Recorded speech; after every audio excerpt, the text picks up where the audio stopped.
In today's video, we're doing some beef short ribs on the Oklahoma Joe's Rider DLX. Hey, this is Ricer from Dead Broke Barbecue, Wisconsin, and welcome back to the channel. But if you're new here, we try to help you enhance and amplify your backyard barbecue fun. In today's video, I'm doing up some beef short ribs on the Rider DLX, and they turned out fantastic. I even used a Cabernet Sauvignon to braise them up. That's incredible! And I used some Crawford's barbecue seasons to give them that extra little punch. So grab your corkscrew and your spritzer, Bob. We're gonna do up some beef short ribs. Today we're doing a calculated risk on some beef short ribs. I picked up these beef short ribs at the People's Meat Market right outside of Stevens Point. And for all my friends located right here in central Wisconsin, it's on Highway 10 and County Road J. Take the south exit on Highway 10 and it's located on the left-hand side of the road. It's a green and white building located close to the railroad tracks. You can't miss it. And these ribs are gonna get all their flavors from Crawford's Barbecue. We got some SA Seasonal and some of their beef spritz. We're gonna use it to spritz it up, and we're also gonna use some of it to braise these once we foil them up. So let's get to it already. Let's start seasoning them up. Now I didn't pull the membrane on these, and you can if you want to. A lot of people do. I don't. I want them to stick together. I'll cut them later and just slice off that big hunk of meat. And of course, after you get this seasoned up, we just wanna pat it down a little bit. And the ingredients in the Crawford's SA, it's just your basic salt, pepper, garlic, and onion. What goes better on a beef rib? These beefers are all seasoned up. I'll meet you out by the Oklahoma Joe's Rider DLX and we'll get these in some smoke. Now in full disclosure, Oklahoma Joe's sent me the Rider DLX to do a complete and honest review on it. So far so good, and I can't wait till we get these beefers in here and see how it turns out. Now in the last cook, I went ahead and dumped out my pellets into the bucket. Let's go ahead and fill up the hopper.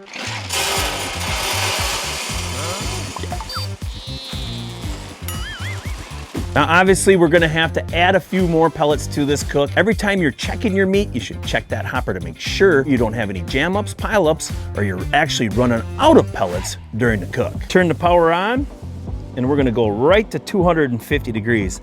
It's gonna say preheat, but when this first starts firing up, I wanna open up my lid and let all that contaminated white smoke get out. It's probably not really contaminated, but it just looks nasty. White smoke doesn't taste good. Now today I'm gonna use my ThermalWorks signals to see what the temperature is in the pit compared to what it says on the controller itself on the Rider DLX. Now unfortunately, my signals ambient temperature probe will not fit through here. So we're gonna have to put it through the lid. Now that's one thing that I like to see them change on this pit is make that porthole just a little bit bigger so we can fit probes like this through there. You know, you got fancy toys like this from ThermalWorks, you wanna use them still. Now obviously I'm smoking these beef ribs today, so we're gonna change the position from sear over to smoke. And this is the white garbage I was talking about. Get rid of it first, then close it up, and then we're gonna start preheating it to get us to that 250 degrees. Now the one thing about ThermalWorks is I wish they would just roll this wire instead of kinking it. You know, some of them that roll them in a circle, they're easy to work with when they're brand new. Get this set back here, and we might have to adjust it once we start getting our meat in. And make sure when you're closing up the lid, you do it gently because you don't want to pinch that probe wire. All right, it's time to get our beef short ribs on. Our controller is done preheating. You can see it's coming up to that 250 degrees. We'll open up the lid, and we'll just start loading this puppy up.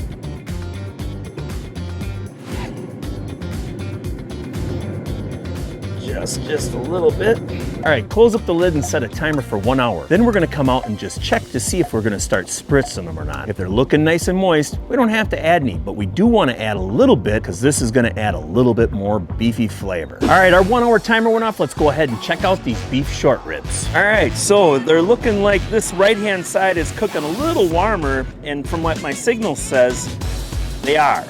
So I'm gonna move these two, and this is right over the fire pot. So we're gonna end up pushing this one out to the outside and get this down over here, get them in like so. And we're gonna spritz them up a little bit with the Crawford's beef spritz just to keep them a little bit of moisture. Now obviously I think on the warming rack, this is a lot hotter than 250 degrees. I'm gonna say I'm running right around 300. Okay, so I'm gonna take this out and we're gonna put it over on this side in the back corner to see what kind of reading we get there. And that way we'll know if we actually have a 60-degree temperature difference from the right-hand side to the left-hand side. Now set a timer for 1 hour and make sure you double-checked your pellet hopper. You don't want to run out. Okay, our 1 hour timer went off, but first let's go ahead and check out the temperature difference that we have from the probe that's back by the stack now. It's just in the back end compared to the actual control probe. Okay, so what it's saying is that we're about 55 degrees off, 56. We'll go ahead and move this probe now to the front so we can see what kind of a temperature we get over here. Now these are looking pretty good, but I know from being only 2 hours and that much peel back, I'm gonna say for sure running about 25 degrees hotter on this warming rack than what the probe is telling us. All right, let's check and see where our temperatures are on this. Saying about 186. Wow, already. Go over here, 169. We'll check this one over in this corner. 179, 180. This one back here. 170. I'm gonna do a little rotation on them. Okay, so let's just put this one down here right now. I do like how this is forming up. I'm gonna get some of that juice off the top. So I want that bark to start setting. Slide this one in here. And get this one back over here in this corner. Now we're gonna set a timer for a half an hour because before I start braising these up, I do want them all to be right around that 185 degrees. But this cook is going a lot faster than I planned for. It is convection, so there's a lot of air moving through it. For the next low and slow cook that I do, I'm for sure gonna drop that temperature down at least 25 degrees. And if any of you guys out there have ran into the same problems, leave a comment below. The Rider's a new cooker, and there's always gonna be things that you might have to adjust when they first come out. Now those beef short ribs are not gonna take any more smoke, but I still want that bark to darken up just a tad. Then we're gonna throw them in a foil pan and start braising them up. And now, a word from our sponsor. Now I know that I told every single one of you that I was gonna be doing a calculated risk, and I wasn't lying. Look, it's right here. And to help braise up some beef short ribs with a Cabernet Sauvignon, I mean, Vino! Now check out the link below and make sure you enter in my promo code BBQ20. It's gonna last until December 2020. You can save yourself $10 on a $50 order. That's money in your pocket while you're quarantined. So go online and order up a few bottles. They have multiple shipping options. And some bottles are marked down all the way to 30 to 70% off. They also have multiple shopping methods. They have last chance, weekly testing, and premiums. What are you waiting for? Head on over and tell them Ricer sent you. Thank you, Wine Till Sold Out, and I cannot wait until I get a chance to try some of this calculated risk. All right, our 30-minute timer went off. I'm gonna go ahead and check some temperatures in here. Check this one right above the fire pot.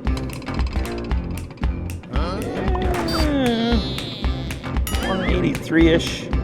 Check back here. 76, 83-ish, 78. These are evening out pretty good. 74, 75. Checking the back on this part. Oh yeah, this one can get rotated around and she's hot back there, 80 something. And I'm also gonna give them a quick spritz of the Crawford's Barbecue Beef Spritz. Now I'm gonna set a timer for another 30 minutes and check the temperatures again. I want these all to be right around that 185 degrees on each one of them on each side. Then we're gonna start the braising process. Now that I moved that probe to the front, I'm about 35 degrees off from what the controller says compared to what my ThermoWorks says. And that's really not that bad because 50 degrees is kind of average for all these types of pellet grills. You know, a part of me just wants to sit here and film every single day. Jeez. This is always one of my favorite parts about opening a bottle of wine. Oh, good pop. Okay, our 30-minute timer went off. Let's check these temperatures again. Okay, we'll check this one out. 89, so we're a little bit over that 85. This one's at 85. Yeah, this one's up in that 90 range too. And this one we've got, perfect. Okay, so we'll put these in a foil pan here. And of course, we gotta try to figure out the best way to get them in. Oh, he's gonna lose a toe. Grab this last one. And that's not a bad bark. I'm okay with that. All right, so the first thing I'm gonna do is put in a little bit of Crawford's Barbecue Beef Spritz. for a little flavor. And of course, let's not forget our calculated risk.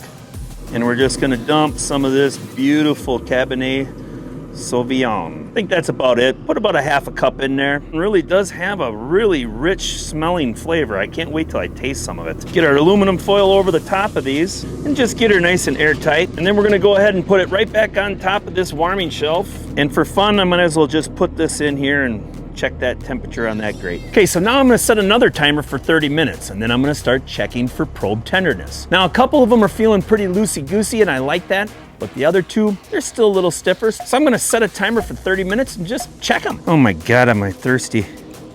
All this talking. Gotta wet the whistle. Wow, there's full berry flavor in this. This is jam-packed. That was so good, I gotta have some more. Now I'm gonna take a calculated risk or a guess and say that this bottle ain't gonna last the night. No way, it ain't gonna happen. It's mine too. If you want your own, check out the links below. Don't forget my promo code. Okay, our 30-minute timer went off. Let's go ahead and check for probe tenderness. Just gonna try to do this very gently because we don't wanna rip open our aluminum foil. Oh, those smell good. We got a little bit longer. We're starting. Check back here real quick. I think I'm gonna give them about 15 more minutes just from the little poking that I'm doing there. And we're gonna call them good. Close her back up and I'm also gonna rotate it 180 degrees. Close up the lid and set a timer for 15 minutes. The maximum that I can see these going is another 30 and then we should achieve that nice probe tenderness just like going through peanut butter. Okay, our 15-minute timer went off. Let's go ahead and check for probe tenderness again. Pull this out a little bit. Ooh, steaming and smelling good. Wow. Yeah, this is, oh yeah. I think I am gonna call these, I can tell already. They're like butter. Close back up this aluminum foil. Of course, I had to rip it into shape. It's not too late to rip it. Okay, I'm gonna take these inside and open up the aluminum foil and let them steam off for about 2 minutes. Now I will admit that I might just have come up with the best braising sauce ever known to mankind. I don't know if I'm gonna be able to handle a whole 2-hour rest in a cooler. This is kind of a dreaded moment. I feel like I'm being quarantined. Oh yeah, I am being quarantined. Stay safe. Cook at home. Now while these beef ribs are steaming off, it's a great time to go ahead and shut down your Oklahoma Joe's Rider DLX. We're just gonna go ahead and turn it right to off and leave it right there. And obviously I'll pull out my grill grate ambient temperature thermometer from ThermalWorks. And you can close up the lid and it's gonna take about 15 minutes for this cooker to cool down. It's gonna burn up the pellets that are in the fire pot and that's what you want. But so far, cooking on that middle rack has proven to me that might be the best area for your regular backyard barbecue enthusiast low and slow smokes. But soon, I promise, I'm gonna put a pork butt right on top of that fire pot. So I'm gonna set a timer for 2 hours and then I'm gonna go ahead and start slicing them up. I'm excited to see them and I'm sure you're hungry also. Okay, it's the time that we've all been waiting for. These beef short ribs are all rested up and I can't stand it any longer. Let's slice out a bone. Just go right here. And we'll lop this one off right there. And we might as well cut this all the way up. Now, I don't know if my camera's doing its job, but this has got a nice smoke ring and it's really juicy and tender. And let's lop off a chunk. Nice bark.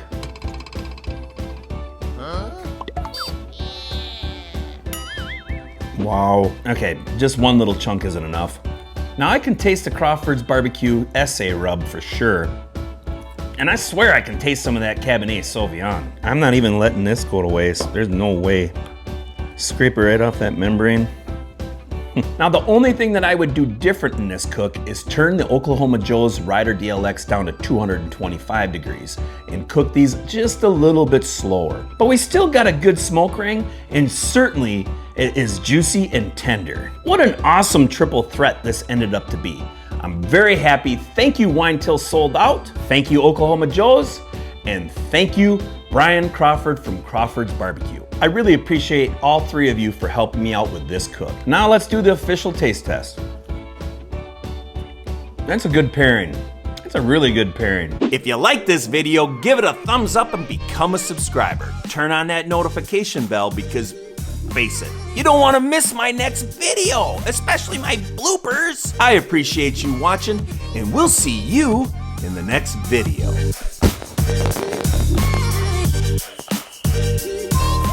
Hey, this is Ricer from No, we need add a new flapper. We'd have to add a new flapper to it. You don't really need a flapper. Yeah, we do. When we make it this big, you know.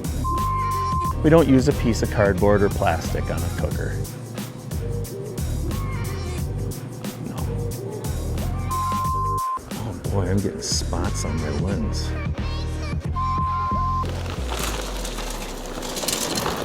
Oh my God, you're gonna have to get this cleaned up. Right on top of that fire pot. So set a timer for 2 hours and we'll, stupid motorcycles are out now. God. And I use some, but because of television magic, we'll see you